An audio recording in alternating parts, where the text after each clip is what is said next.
से आसतु वक्तव्य सम्मुख रखु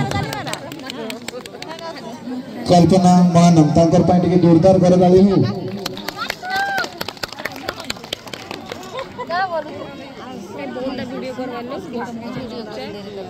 अरे यार नमिता नवबुद्धाय आज मंच मंचासीन सभापति महोदय मुख्य अतिथि मुख्य वक्ता एवं उपस्थित समस्त भाई भौणी मान सप्रेम जय भीम। आज कमिटी आयोजन करता युवा कमिटी मान को युवा भाई भौणी मान समस्त को सप्रेम जय भीम। मो आगे उपस्थित थिवा गण्यमान्य वरेण्य माँ मौसी एवं पितृतुल्य छोट छोट कुनी कुनी समस्त को सप्रेम जय भीम। मो आगरू आम सार माने अनेक किछि कहीगले गौतम बुद्धंक विषय रे तबरे अम्बेडकर विषय रे किंतु मते कहैथिला नारी सचेतनता विषय रे दुई धाड़ी कहबाकू। ए प्रकृति रे नारी और पुरुष गोटे मुद्रार दुईटी पार्श्व सदृश। नारी बिना पुरुष अधूरा और पुरुष बिना नारी अधूरा। किंतु सही पुरुष सम्मुख रे नारी अति तुच्छ हीन नगण्य कहीं आदि कालरू चली आसी। से जुगे थिला नारी असूर्यम पश्या से सूर्य को देखि पारिबो नाही ता देहरे सूर्य किरण पड़ी पारिबो नाही से पर पुरुष को देखि पारिबो नाही अन्य पुरुष को देखिले पाप हबो कहीं कि ना से गोटे नारी नारी शिक्षा पाठ पढ़िले कूल को पाप हबो बापा माँ पाप हबो से माने नरक गति करिवे। तेणु झियो को पाठ पढ़ेबा नाही। झियो बापा माँ घरे पुष्पवती हेले पितृपुरुष नरक भोगंती। तेणु झियो को सेते बेले 8-9 वर्ष रे विवाह करि दउथिले। सेई कुनी शिशु कन्याटी शाशु घर को जाई अनेक जंत्रणा सहुथिला। सेते बेले बापा माँ कहथिले पति परमेश्वर पति जहा कहिबो शिशु कन्याटी ताहा मानिबो। से अनेक अत्याचार जदि दुर्भाग्यवशत से विधवा हो जाउथिला ता मुंडरू बाल सबू काढ़ी दिया जाउथिला ताकू लंडा करी दिया जाउथिला। सेते बेले दलित नारी मानकर बक्ष घोड़ेबार अधिकार नथिला। से माने छाती घोड़े पारिबे नहीं छाती उन्मुक्त रखिबे।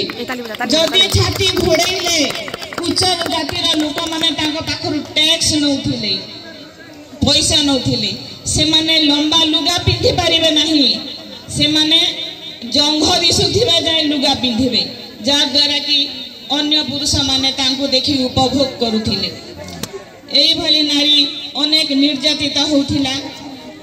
किंतु सेतेबेले भी कहा जाउथिला नारीर शिक्षा पाई हमर पूर्व अतीतरे जो थिले सावित्री बाई फुले कहंतु गार्गी कहंतु मैत्री कहंतु एमाने नारी शिक्षा पाई बहुत चेष्टा करिथिले। सेते पाई से मन को बहुत निंदा अपमान भी सुनिबा को पड़ी छी। तेबे भी से माने कहंती झियो जन्म पर घर को। एरे झियो जेते पाठ पढ़िले भी से पर घर को जीवो।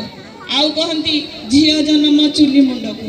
एरे झियो जेते पाठ पढ़ले कोन करिवो तार काम हला रोसई करिवो। एरे झियो जन्म रोसई करिबा न झियो पुओ समान गोटे माँ बापा पाई झियो जेतिकी पुओ सेतिकी।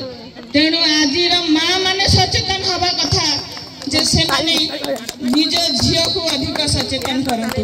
जदि झियो सचेतन हला से दुर्नीति रक्षा पाइबो। आजिर जो रेप होउची मर्डर होउची से सबू आमर अशिक्षा आउ निरक्षरता जोगु आमे किपरि साक्षर हवा। साक्षरता कहिले आमे कोन करछु झियो मान को 8म 10म पर्यंत पाठ पढ़ी विवाह करे दउछु। एरे सेथिरे से साक्षर हला शिक्षित हला नाही। निज विरोध रे होथिबा अत्याचार विरोध रे से लड़ी पारिबो नाही। सेतिके पाठ रे ताको उच्च शिक्षिता करंतु झियो को जेमिति से ता सामना रे आसुथिबा समस्त विपद को सामना करि परिबो आ निजर गोटे ढाल सदृश व्यवहार करि पारबो। शिक्षक को बंधु माने तलवार उठेबा भारी सहज किंतु कलम उठेबा बहुत कष्ट मन रखिले जे कलम उठाए से तलवार उठेबा थारू 100 गुण बड़ योद्धा तेणु झील मान को एभरी साहस दिंतु से तलवार उठेबा अपेक्षा कलम उठेबार साहस रखु आ भौणी मान को गोटे कथा कहबी जे हमर बुद्ध कहिथिले जे आमे पूजा काहे के करूछु जहा मनरे भय थाए से ही पूजा करी काहे ना ता मन गोटे भय थाए जे काले मु एटा खराब काम करिछि सेते पई भगवान मते एठिरु पार करिवे गौतम बुद्ध केबे कहि नथिले जे तमे मले स्वर्ग जीव कि नरक जीव हमर बौद्ध धर्म रे स्वर्गर सुख नाही कि मर्त्यर दुख नाही आमे जदि सत्कर्म करूछु पूजा करबा आवश्यक नाही तमे सत्कर्म करि चल फल निश्चिंत भल पाइबो सेथि पई मोर मुख्य कहिबार अर्थ है जे माँ माने सचेतन हुंतु झील मान को पाठ पढ़ेबा उच्च शिक्षिता करने आग्रह प्रकाश करंतु जदि आपण माने झील को उच्च शिक्षिता करेले